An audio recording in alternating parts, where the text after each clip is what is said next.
Hi there guys, it's Joe here today for Eterno UK, and today I'm going to be bringing you a preview of the second pre-season test for the 2014 Formula 1 season, which is going to be coming from Bahrain starting from the 19th of February and running up to the 22nd of February. Now it's going to be a really interesting test for many reasons, and after Jerez brought us a real variety of pace and running for teams up and down the grid, it is going to be about getting on a level playing field for some teams, and teams like Mercedes here are going to be trying to get ahead of their rivals. Now Mercedes completed around 310 laps in the first test in Jerez, but it was clear that they were running overweight on the car, so as Toad Kravis put it, they're going to have to go on a bit of a slimming program.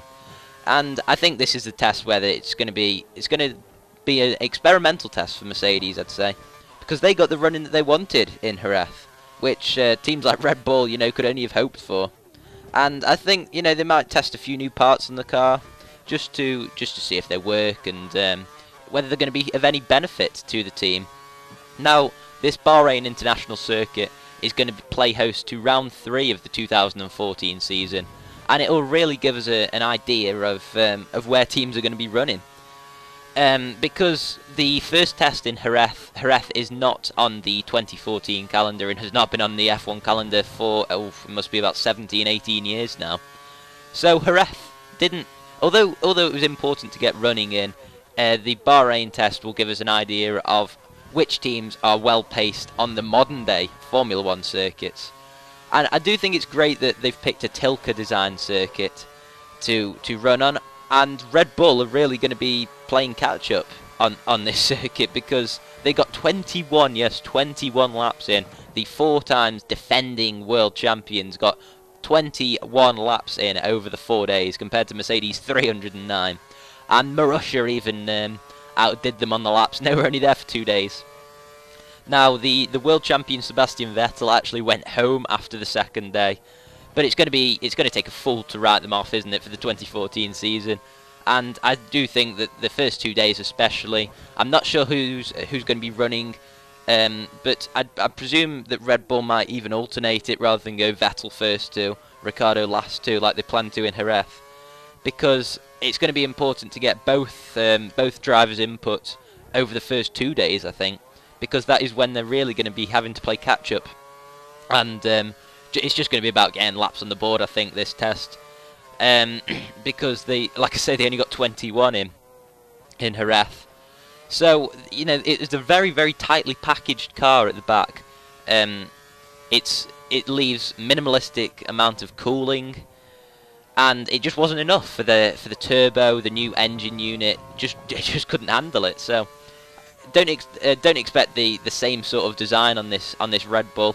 And make sure to keep up to date with the tests over all the channels around the world, the sports channels, and mark my word, they will not run the same car as they did in Jerez, because it was a complete disaster for Red Bull reliability wise. Although the pace may still have been there, we're still not sure about that. They just could not push that engine, and I think this is just going to be sort of the gradual build up. I think Jerez, maybe they didn't plan to do a lot of running. Maybe it was just sort of running to the extreme to see if they had actually got it right, which they hadn't. But Adrian knew he's going to have to have gone back to his drawing board and designed a completely different rear end to that car, because it was just overheating massively. And yeah, they're going to be playing catch up, especially the first 2 days, and maybe they may even just go for full-on running the full 4 days and just try and do what Mercedes did in Jerez. But again, if Mercedes do the same amount of running, then again they're still going to be a good 300 laps behind. So yeah, it's going to be difficult for the world champions, but you never know, they could still have that fastest car on the grid. It really is a beautiful looking car for 2014, as is the Mercedes. But looks do not get you anywhere. You still wouldn't write Adrian Newey off of designing the best car on the grid there, would you? It really would take a fool to do that. But like I say, the Bahrain circuit is a modern day circuit, so it'll probably give us a better idea of lap times, who's going to be running where. Because last year, I believe McLaren set the fastest time in Jerez, and look where they ended up being last year. Now, Lotus, this is actually their first test, as they did not turn up in Bahrain. Sorry, they are turning up in Bahrain. If you think they're not, they are. They didn't turn up in Jerez. That's what I was meant to say, because their Lotus E22, the new car, was not ready in time.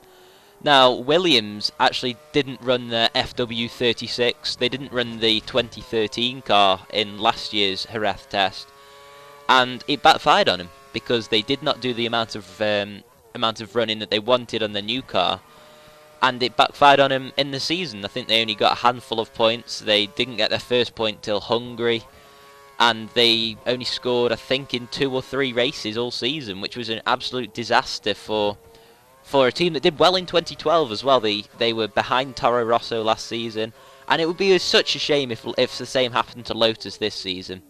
Now, hopefully they will have done a lot of simulator running, because they've obviously designed the car a long time ago, so they do have an idea of what the car was gonna be like.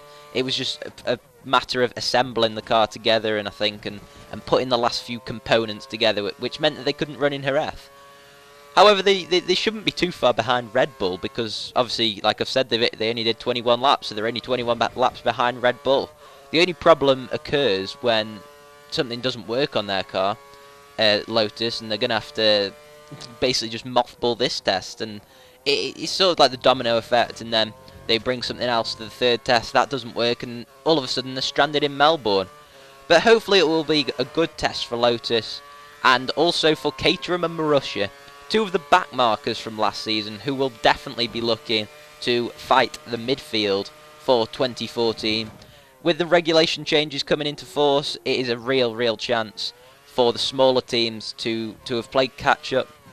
I think Marussia and Caterham both just completely abandoned their 2013 development. I'm not sure whether they even started developing the car, because they really weren't anywhere in 2013.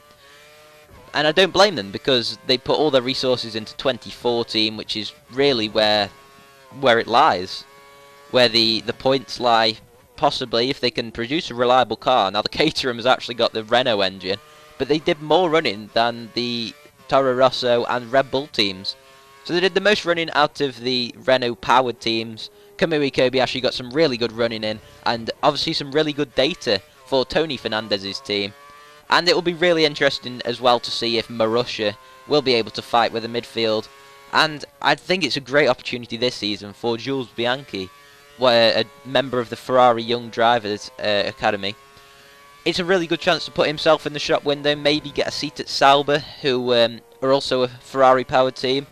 But overall, it's going to be a really exciting test, and I'm really looking forward to it. Don't forget to keep up to date, and I'll be possibly bringing a review of the test, in which I'll tell you which teams did the most running and which teams are going to have to play catch up. Thanks a lot for watching, guys. Till next time.